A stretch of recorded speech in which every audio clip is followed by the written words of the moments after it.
Bismillahir Rahmanir Rahim. I begin in the name of God, most compassionate, most merciful.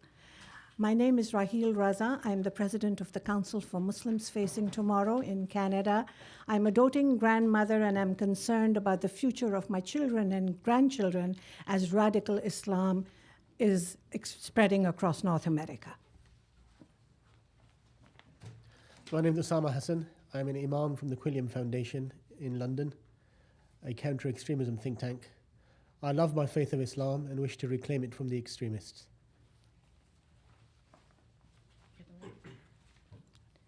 My name is Salma Siddiqui. I'm the president of Coalition of Progressive Muslims Canadians.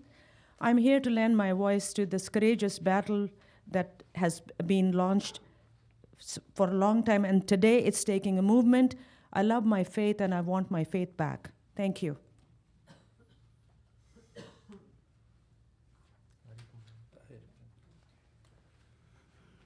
Bismillah ar-Rahman ar-Rahim. My name is Tahir Gora. I'm Secretary General of the Coalition of Progressive Canadian Muslim Organizations and also a President of Canadian Thinkers Forum. I'm concerned about safety of my country, which is Canada. I'm Sohail Raza for Muslims Facing Tomorrow, Canada. I'm here to take back the narrative of my faith from the people who are destroying it.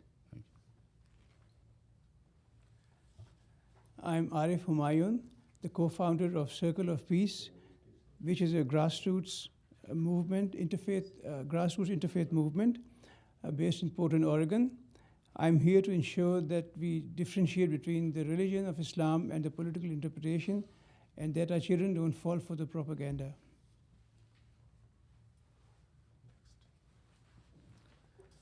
I am Hassan Mahmood, General Secretary of Muslims Facing Tomorrow, Canada. I am here because injustice and violence on any pretext, in any shape, even in the name of God, must stop.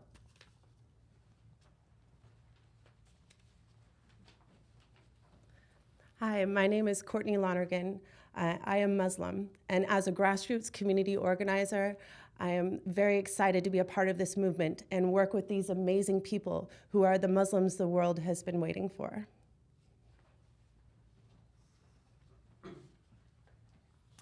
Good morning and peace to all of you.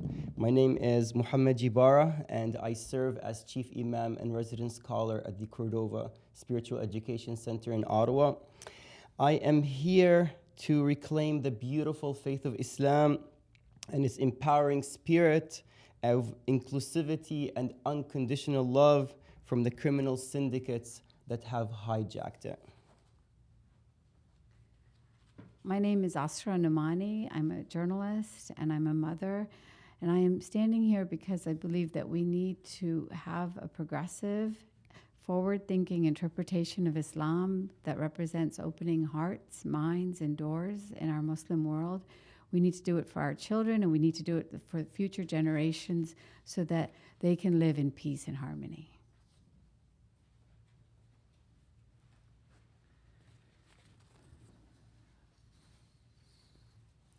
And my name is Zudi Jasser. I'm an American, former naval officer.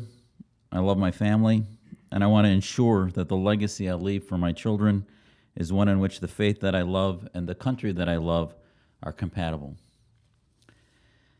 Now you've met our new family, which is a family of reformer Muslim organizations in the West, from the United States, Canada, and Europe. We came together in Washington, D.C., have been planning this for months. After years of each of our individual struggles in our own organizations, in which we had our own journeys for addressing the root cause of violent Islamist extremism. This meeting that we've held over the past 2 days has been a summit that represents the sunlight from the gathering storm of the conflict within the House of Islam in which our world has now found itself.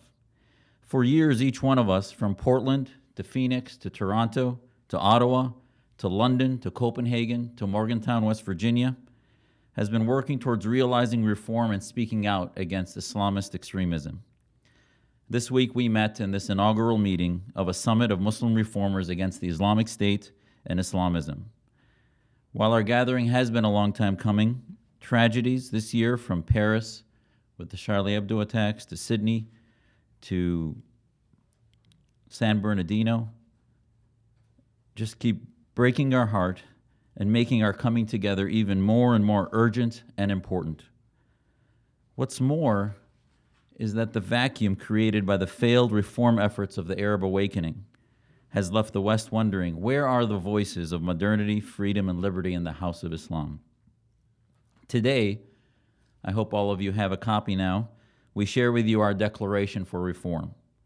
The precepts that we each agreed on and outlined represent a firewall, a strict red line, a firewall that we can help all of those of you who believe in universal human rights. They delineate what all of us agree to be sentinel ideas, which provide an unmistakable firewall between the problem, the Islamists and their ideology, or those who believe in political Islam, and the solution, Muslims who believe, such as the ones you've met today, dedicated to reform with the launch of a new initiative, and we call this initiative the Muslim Reform Movement. A diverse group, a selection and coalition of organizations that came together as a Muslim reform movement. Today, these reformers have introduced yourself, and now we'll each read a piece of the declaration that we all signed. And we welcome you to find us on Instagram, Facebook, and Twitter. Our hashtag for this is Muslim Reform. We'll take this declaration and post it on the doors of the mosques in our towns. We ask Muslims that agree to sign it on change.org and to join us and posting it on their mosques in their town. A group of the Muslims behind me will walk to the mosque on Massachusetts Avenue, which has significant Saudi influence. And we will ask that the mosques respond to these declarations. If they reject them, then we know they're on the side of the problem. If they accept them as needed reforms, we know that they're part of our movement and part of the solution. So without further ado, our new reform family will start reading to you our declaration. Declaration for Muslim Reform Movement. We are Muslims who live in the 21st century. We stand for a respectful, merciful, and inclusive interpretation of Islam. We are in a battle for the soul of Islam. And an Islamic renewal must defeat the ideology of Islamism, or political Islam, which seeks to create Islamic states, as well as a caliphate. We seek to reclaim the progressive spirit with which Islam was born in the 7th century, to fast forward it into the 21st century. We support the Universal Declaration of Human Rights, which was adopted by United Nations member states in 1948. We reject interpretations of Islam that call for a violent jihad, social injustice, and political Islam. Facing the threat of terrorism, intolerance, and social injustice in the name of Islam, we have reflected on how we can transform our communities based on 3 principles: peace, human rights, and secular governance. We are announcing today the formation of our international initiative, the Muslim Reform Movement. We have courageous reformers from around the world who will outline our declaration for Muslim reform, a living document that we will continue to enhance as our journey continues. We invite our fellow Muslims and neighbors to join us.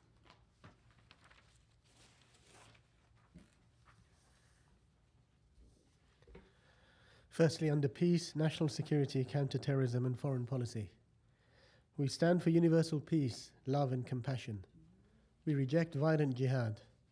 We believe we must target the ideology of violent Islamist extremism in order to liberate individuals, both in Muslim-majority societies and the West, from the scourge of oppression and terrorism.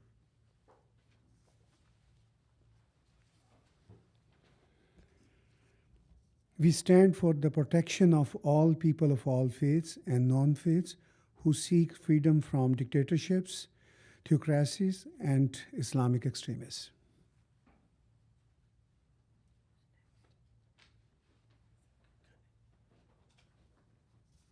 We reject bigotry, oppression, and violence against all people based on any prejudice, including ethnicity, gender, language, religion, sexual orientation, and gender expression. We stand for human rights and justice. We support equal rights and dignity for all people, including minorities. We support the United Nations Declaration of Human Rights. We reject the so-called Cairo Declaration of Human Rights in Islam.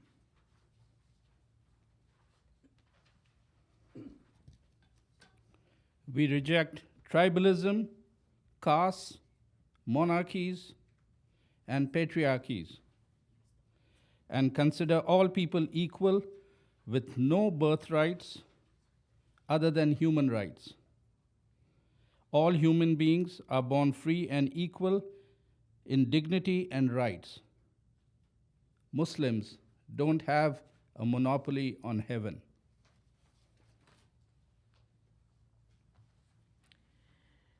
We support equal rights for women, including equal rights to inheritance, witness, work, mobility, personal law, education, and employment.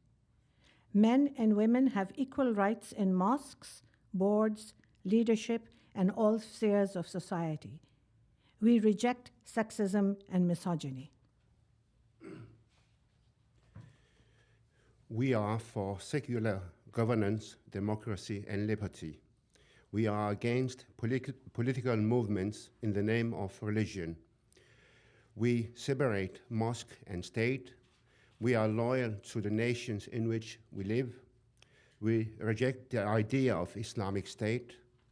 There is no need for an Islamic caliphate. We oppose Sharia as law. Sharia is man-made.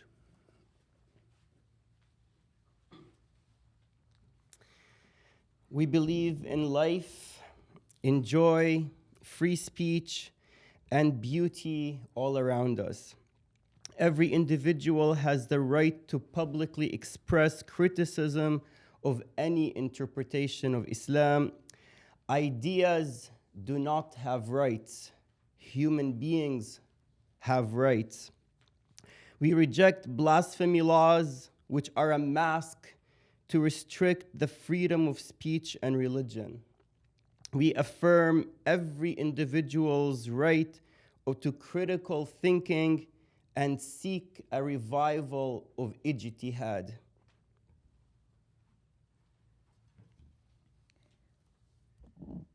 We believe in the freedom of religion and the right of all people to express and practice their faith or non-faith without threat of violence, persecution, or discrimination. Apostasy is not a crime. Our ummah, our community, is all of humanity and not just Muslims. We stand for peace, human rights, and secular governance. Please stand with us. Thank you.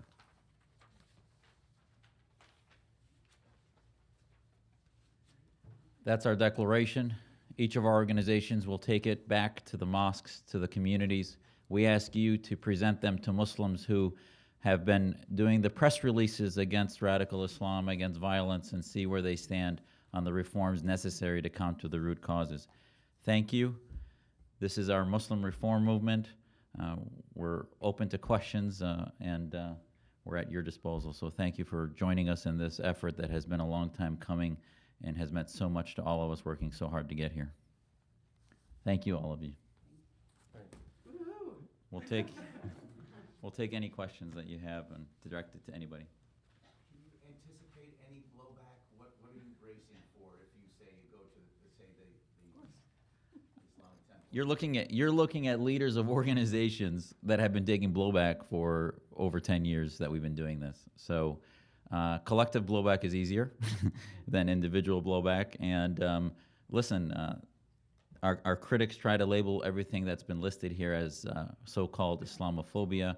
I think you'll realize that this is coming from Muslims that love their faith. So they're certainly not going to be able to put that onto us. And ultimately, I'll let others speak to what happens. I think blowback is those who are afraid of reform or are afraid to lose power. And ultimately, this is about freedom. It's about the American and Western fight for freedom and against theocracy. So that's natural. But the blowback really is small compared to what our families fighting for freedom in Syria and all over the world can suffer. So this is the least we can do to own this problem. Imam Hassan. Throughout history, reform has never been easy. If you look at all the great religious and political reformers in history, and as people of faith, we think of Jesus Christ, of Moses, of the Prophet Muhammad, peace be upon them all, of Gandhi, Martin Luther King, Martin Luther before that. Reform has never been easy. There is always resistance.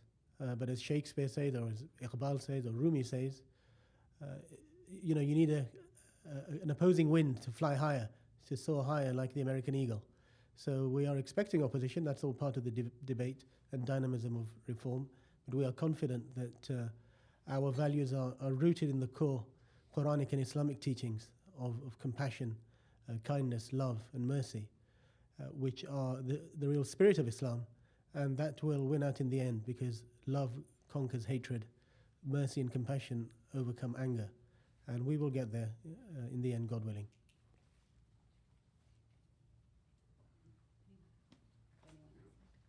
That gentleman had a question. Yes. Well, I'm an academic, and if this is okay, if it's after press, just giving a feedback on one minor thing. I really believe that the genuinity, the reform could come only within, and that is why I should, and I and others should value this movement. And so I would believe that the terms are hijacked, like Sharia and others. So in terms of that particular sentence about Sharia as man-made, maybe we need to revise that sentence, in which Sharia is often interpreted as something about as a kind of reactionary, instead of Sharia foremost is about the liberty, freedom of speech, freedom of having dignity and other things. So in terms of the terms, I guess it could be really could be used and utilized against Muslims. As yesterday I was listening to you in terms of jihad and ijtihad and some other terms that we should claim instead of some other radicals should claim. And Sharia is, I guess, in that sense, a very relevant term that should not be rejected at all, but instead should be claimed in terms of liberties and dignity, because that is what I and some other liberals would understand from Sharia. Excellently said. In fact, that's the main problem that we suffer from, is that not only has our faith been hijacked in its image and the media, the way that people are presenting, people who are speaking in the name of our faith are misrepresenting it.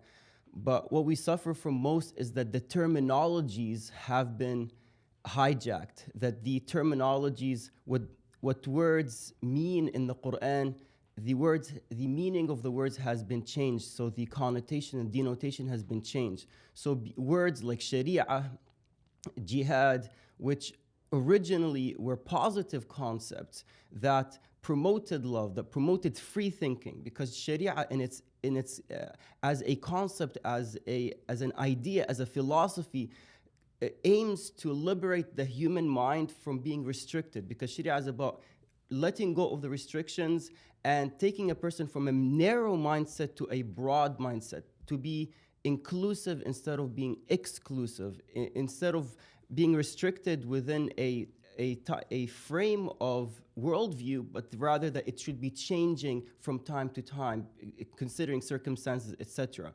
And Sharia is not about penal code. the way that it is presented by certain people. Sharia is how we as people of faith can understand our faith in the changing circumstances, how we interact with others. And its foundation, as the Quran tells, is adl and ihsan, which is a foundation upon balance, upon balanced justice, upon equitable justice, upon love, mercy, kindness, beauty. If it is not beautiful, if it is not just, if it is not kind, if it is not inclusive, it is not Sharia, it is not Islam. It's that simple. And we need to reclaim these terms. We need to reclaim Islam. We need to reclaim all of these words that have been misinterpreted. And this is a part of the root reason of the problem. This is the root cause, is that this language has been hijacked. So when Muslims go to read the Quran, they are reading it with this tainted vocabulary, and then they're misunderstanding it. And this is part of what we want to do. Yes. Thank you. Yes. Thank you very much. So what I would just add is that what we are hoping to do is, in fact, reclaim so much of the progressive spirit that we believe Islam came to on this earth in the 7th century, and go back to that same spirit and bring it forward so that we have concepts like issues of women's rights that were stuck in 7th century context. And now, for example, with this issue of inheritance, while women did not receive inheritance in the 6th century and then they received inheritance in the 7th century, we believe now that it should be equal inheritance. And so there's so many concepts like this that we wish to find as forward thinking. One thing to add on the man-made issue, the reason we all agreed to that is, as you can see, any reclamation involves men and women reclaiming. So that's an act of man. Sharia as a concept, the word is even hard to find in the Quran. So that's the issue, is that if it was so important, when men and women discuss it, it's on earth, it's man-made, versus actually, unless God comes down and says this is it, the only definition we know of what his message is in the Quran itself. So. Thank you. My name is Tanaka from Japanese television, and thank you for doing this. And sorry for making a very short-term question. But after the events in California, I got the impression that the U.S. media is too much focusing on the two suspects were Muslims. And do you have any concern after this event? Islamophobia is increasing in the North America. So do you have any particular concern? Thank you. We're going to have. I will introduce myself. My name is Nasser Carter. I'm a member of the Danish Parliament. And I have been democratic Muslim activist for many years in Denmark. It's not easy to do this. I know that my experience from Denmark, we have very, very strong opponents. In Western Europe, we are up against an unholy alliance between the Islamists and the liberals. The liberals say that people like me and us, we are not real Muslims. The real Muslims are the Islamists, and that's what we want to challenge. And it's necessary to do this step, very necessary, because Islam is in a big crisis right now. A lot of violence and terror committed in the name of Islam, and it's very important that we reject that, condemn this. So, and we also ask the Muslims to, when anybody do terror in the name of Islam, we have to all to condemn it. There's a lot of, in my opinion, too much silence when terror attack are committed, like in Paris 2-3 weeks ago. Afterwards, I was in the Middle East, and I asked people, what do you think about this terror attack? Few people condemned it. A lot of people had a lot of theories why that happened. And now the West have to taste their own medicine and so on. And we reject this. So it's important for Islam, for the mainstream Muslims, but also for the Western societies, that they know that a lot of people who are Muslims, who are democratic, who will fight for peace, and who will work for a revolution of Islam, it's very needed. You mentioned the term Islamophobia. That is used to shut up conversation. Now, we are Muslims, and this is why we call this the Muslim Reform Movement, because we cannot be slapped with the label of Islamophobia. We're speaking from within the faith, from a love of the faith. And when there is a disease or a virus, it can't be treated unless you identify the problem. So unless we call the problem for what it is, which is one of the extremely important notions that we have talked about, unless we identify the problem, narrow it down, we won't be able to treat it. So we have to call it what it is, and it is violent, radical, extremist Islamism. And if I could add one thing to the question about, when you asked about, you called it Islamophobia, we will recognize that in the West there is a growing amount of fear, of some bigotry towards Muslims. So how do you address that? We believe that the best way that be squelched, it's like a hunger. There's an appetite to hear Muslims that want to take ownership and be moderate and reformist. That appetite, if it's not filled, turns into starvation, turns into anger. So the best treatment for that is for Americans and West and Europeans and Canadians and people all over the world to see that Muslims are taking ownership, and that the solution, if it's going to come within, needs to engage us in a positive, tough love, if you will, rather than in one that antagonizes.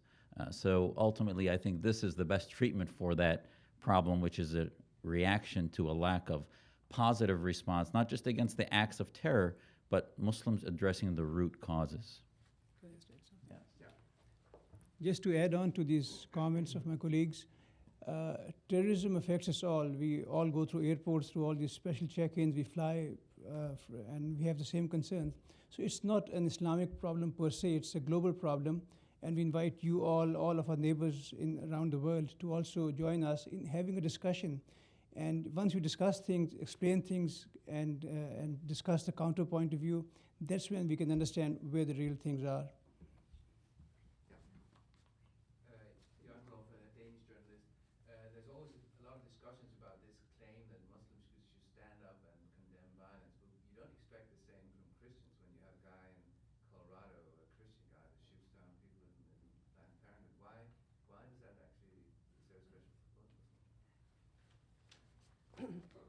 Well, as a Muslim living in America, I can see where the ideology of a politicalized interpretation of Islam has caused this extremism.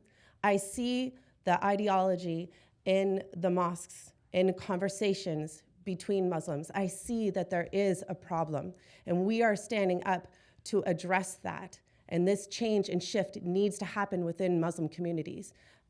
As Muslims, we see that there is a problem with other people that say that they hold the same faith as us, but we see what the distinction is. And in our declaration, we have created that line so that we can see who are the people who are ready to embrace humanity and who are the people who are bent on this politicalized, supremacist movement of world domination, so that we can end this injustice now.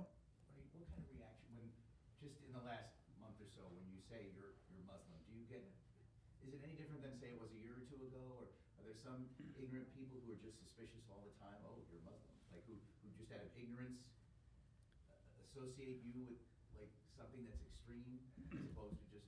I think it's justified because as a Muslim community, we have not addressed this. I see where this extreme rhetoric comes from. I've witnessed it firsthand in communities with youth who have a loss of identity that are searching for something. There is definitely this victim mindset that has been perpetuated within the Muslim communities that allows for this type of thinking. And it's important now for the Muslim leaders to stand up and address this and not be apologetic and not say that because people are biased that there's no reason that we need to address it. There is a problem. Let me tell you a story about your question. I was traveling from Portland to Chicago about 5-6 years ago, and the guy sitting next to me was a physician who was Jewish. So we discussed for about 2.5 hours all the world problems, and then he said, where are you coming from? Where do you live? I said, in the U.S. But what's your original country of birth? I said, Pakistan. Oh, you're a Muslim? I said, yeah. He said, I don't want to talk to you. I said, that's your choice. I said, I could say the same thing. It so happened that was the day, I think it was Yom Kippur or Rosh Hashanah, and her daughter was fasting with a Jewish friend of hers in middle school. So I said, this is the sort of people we are. He felt so ashamed of what he said to me. When we landed in Chicago, and I was going to London, so I had a layover there, he invited me to come to his home and have a meal with him. And I said, I don't have the time, but then when he came back to Portland, we had a meal together. So you have to talk about things, discuss things to resolve them. I think the media can play a very important role in this.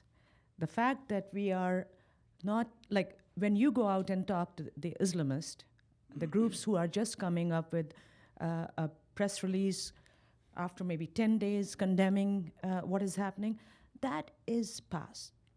And we see so much time given to them, and their messages well, it's not resonating, but like the fact is, it's reaching the young Muslims. So the media also does need to be responsible in that, and protect, join our movement to say we are there for America, Canada, for humanity all around the world. So I think this movement today, hopefully we can come back next year and see where you have been our partners, and we will call on that. Thank you. Yeah, if I can add a view from Europe. Of course, we had 9/11 many years ago here. We had our 9/11 in London 10 years ago, in 2005. But this year, I've noticed after the Charlie Hebdo attacks and the more recent Paris terror attacks, that the public mood has really become quite dangerous in terms of fear and suspicion of Muslims. For the first time I've seen, on London Underground, on the public transport system, veiled women being intimidated, abused. The recorded cases shot up 3 times, 300% after the latest terror attacks. And it's partly because of the activities of the so-called Islamic State. Over the last year, a lot of people are now, who may not know much about religion, may not know many Muslims, they associate Islam with these beheadings and awful atrocities which they see on the media. So I think it's becoming more and more dangerous, and London is possibly one of the more tolerant and diverse multicultural places in Europe. I think it's much worse in other parts of Western Europe. And that's why Muslims really have to stand up and stop peddling a victimhood narrative that it's always somebody else's fault. It's the West, or it's the media, or it's Israel or something. You have to take ownership of your own problems. And in fact, all the great religions teach that. Look into why you're looking at the plank in your, the mote in your brother's eye and not the plank in your own eye, for example. You have to start from within and purify within. I think we all agree that Muslims have to take ownership of this problem, address those extremist ideologies which are based on a supremacist worldview of Muslim domination around the world. The idea that only we are victims as Muslims, which is nonsense, of course, because there are Christians, Jews, Buddhists, Hindus, atheists all around the world, Shias, Ahmadis, who are also persecuted. So we do not have a monopoly on heaven, as we said. We don't have a monopoly on being victims either. And that's a very immature discourse. I think we have to show courage as Muslims and mature our discourse to say we believe in the civilized values of the modern world, which are a combination of all the major world religions and philosophies. And I believe Islam was a major civilizing factor to the world over the last 14 centuries, as were Christianity and Judaism and all the major world religions. And we have to be part of that coalition of civilizations, if you like, against very uncivilized people who wish to destroy the modern world, who reject modern ideas such as universal human rights, gender equality, separation of religion and state, for example, and wish to take us back to theocratic fascism, if you like. So it is becoming more urgent in terms of the public mood, but I think cometh the hour, cometh the men and women, and we are here. Thank you.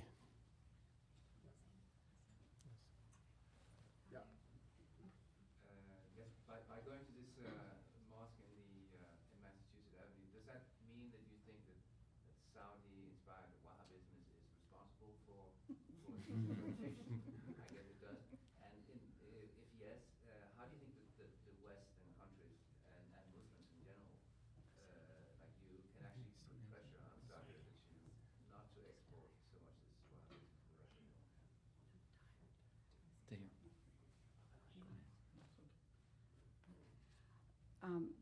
We absolutely believe that there is a problem with the interpretation of Islam that has been exported to the world from the government of Saudi Arabia.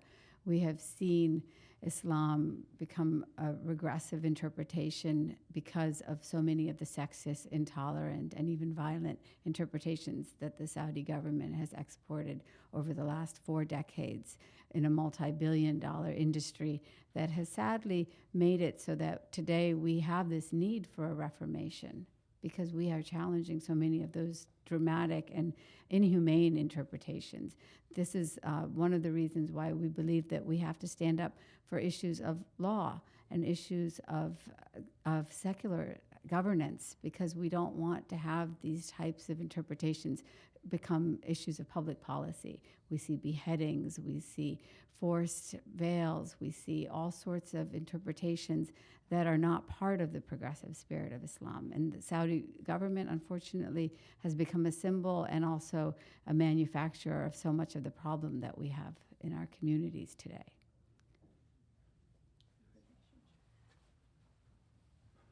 Also, we feel that we Muslims being living in the West should be talking to our governments over here so that we could pressurize Saudi government to stop funding to radical mosques, and there should be end of foreign funding to mosques anyway, and that's what our goal is, and it's very important.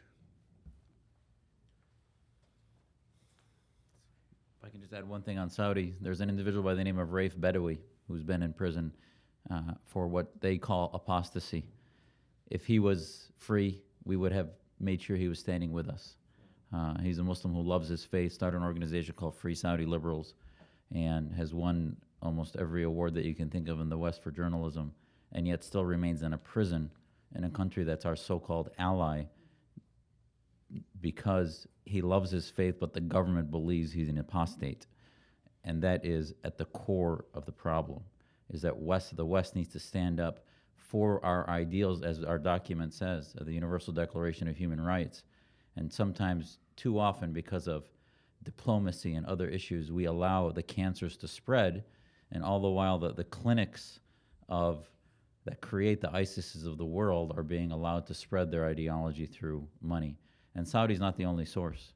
It includes many of the petromonarchies of Qatar, sources from Al-Azhar, etc. The ideas that you see on this document that we're countering come out from a lot of these sources. I want to add one other thing, which is when the media reports about bigotry against Muslims that exists, we want you to report the truth.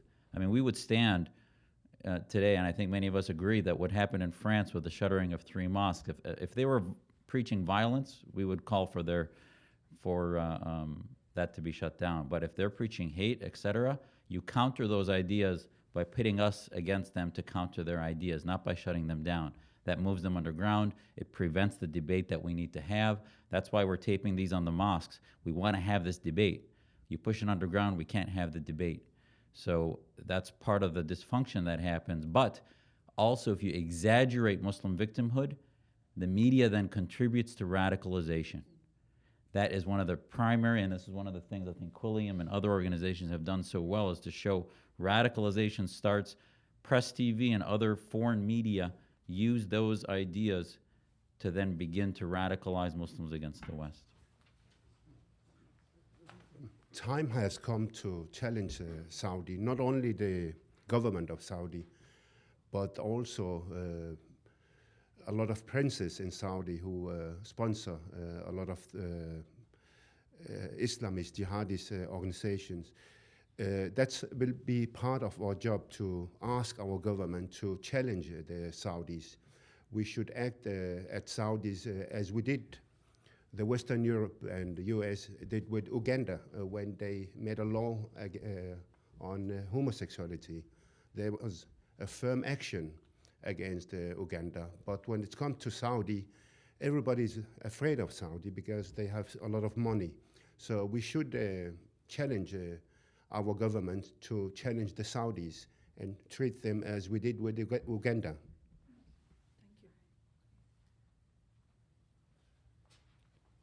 I'll take you back to the first question we had about blowback. This is our blowback. This is our reaction. And this is our fight. And there's nobody standing here who hasn't had a threat up to and including death. So we've overcome that. And it's now our turn to have them dance to our tune and face the challenge. And on the issue of Saudi Arabia also, one of the great issues that we face is that if anybody thinks outside of the ideology that the government of Saudi Arabia wants to impose on others, we are called apostates. And so individuals like Raif Badawi, Ashraf Fayyad, the poet right now, are in jail and sentenced for the crime of being blasphemous and being apostates. And this is unacceptable. We have emphasized the importance of critical thinking, and this is what we want to allow in our Muslim communities and in our world so that we can have an open discussion of ideas. So I understand that conscious Muslim people like you are feeling a very strong sense of crisis right now. And I imagine that after September 11th, you felt the same kind of sense of crisis. Is it the same feeling or is it different? If different, how different compared to 14 years ago?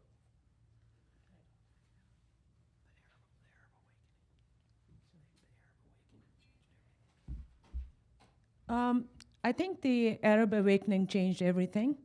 And like the fight has been going on for long. September 11th, it was a start, but as things have progressed, it has become a crisis for sure, as you say. And we have to stop it because it's happening every day. And Saudi Arabia and Qatar and others have been contributing to this. So I think the crisis is real, and it's time that we all got together and react to that. Thank you.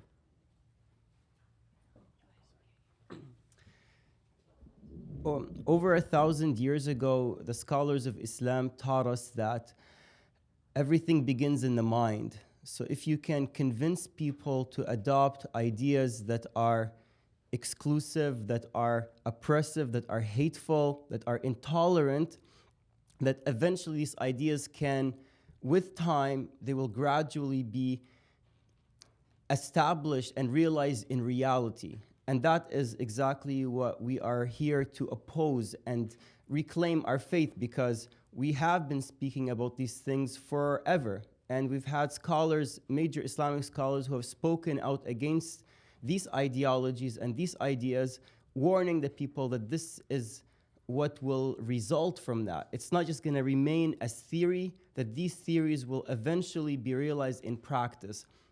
So to just deal with the problem that's at hand is like putting a bandage over the problem without dealing with the root causes. So it's always going to resurface. So it's essential that we seek the roots of the problem and heal the problem at its root causes to ensure that it does not resurface again.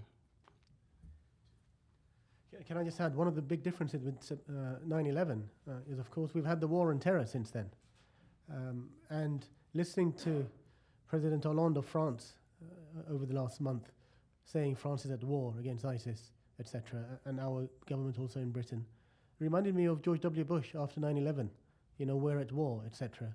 And of course, Al-Qaeda was defeated in Afghanistan, but now controls more territory elsewhere and spawned off ISIS in the last 14 years, which is even more deadly than Al-Qaeda. And I think that confirms the point we've all been making, and one of my colleagues made yesterday at the Heritage Foundation, I think it was Nasser from Denmark, he said, we have to bomb ISIS ideology as well, with counter-arguments, with better arguments. because bad ideas are defeated by better ideas, not by shutting them down. And we are ready to take on every single so-called interpretation that the extremists bring, which they misquote from the Quran, the Hadith, the Sharia jurisprudence, etc. And we're ready to answer every single one based on the agreed upon fundamental principles of Islam and the Quran, which are mercy, compassion, truth, justice, beauty, all of these positive, wonderful, shared human values. Otherwise, we will lose this battle, because you cannot bomb an ideology out of existence. As we've been saying at Quilliam for 8 years. You can bomb people and places, you can't bomb an ideology. We have to do that on the ideational level, conceptual level, with theology, with jurisprudence, and with proper spiritual Muslim behavior. Very short. Why now? It's because the jihadist movement are stronger than ever, and they attract a lot of young people. You see, in Western Europe, in Denmark, we have around 100 to 150 in fighting with Islamic State in Syria and Iraq. France had a lot of people, young people, United Kingdom, and so on. And we have never seen that before, so strong they are. And they have becoming very hot among the young people. It's hot to be a part of it. And that's a big challenge for us. I hear some young people say they love their uniforms and the way they cut the head of other people. It attracts some young people, and that's why it's necessary to do this step. Also because the Muslim communities in the Muslim world and in the Western world are, they have a collective denial of a big problem. And we have to tell them that stop this denial. We are in big trouble. We have to act now.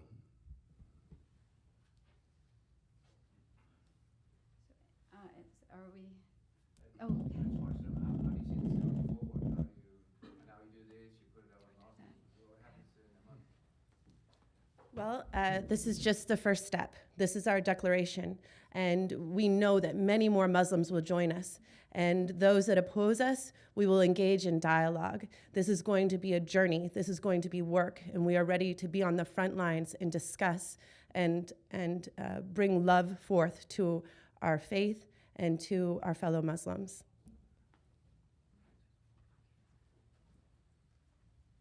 Each of us here from Canada, Europe, and America are going to take this to our partners.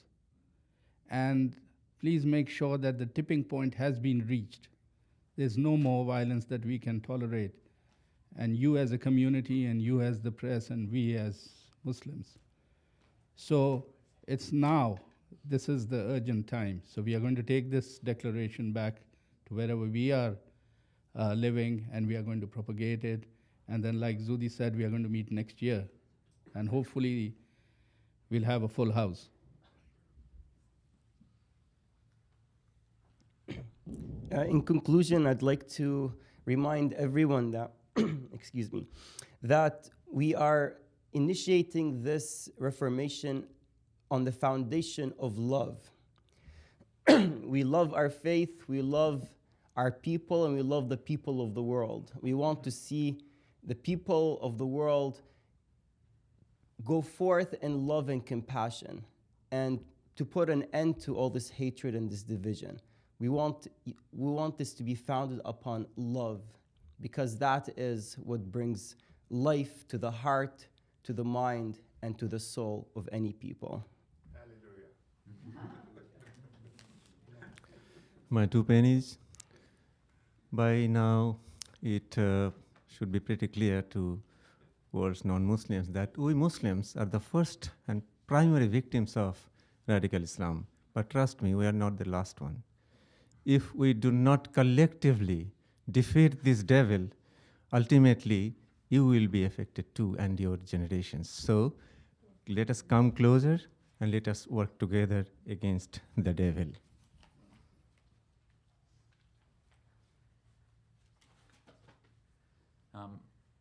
Two last words and we'll close. I want to thank all of you for coming.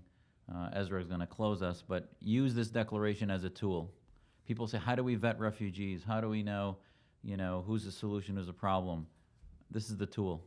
And it's not about non-Muslims debating this. Get Muslims to debate this issue. And this will allow the growth to happen and the modernization to happen within. So our country needs to begin to have a conversation about Islamism. It's not just about calling it. Okay, what happens once you call it? You start to have a conversation to develop a strategy on how to deal with it. And we want to be part of that strategy. We want a seat at the table.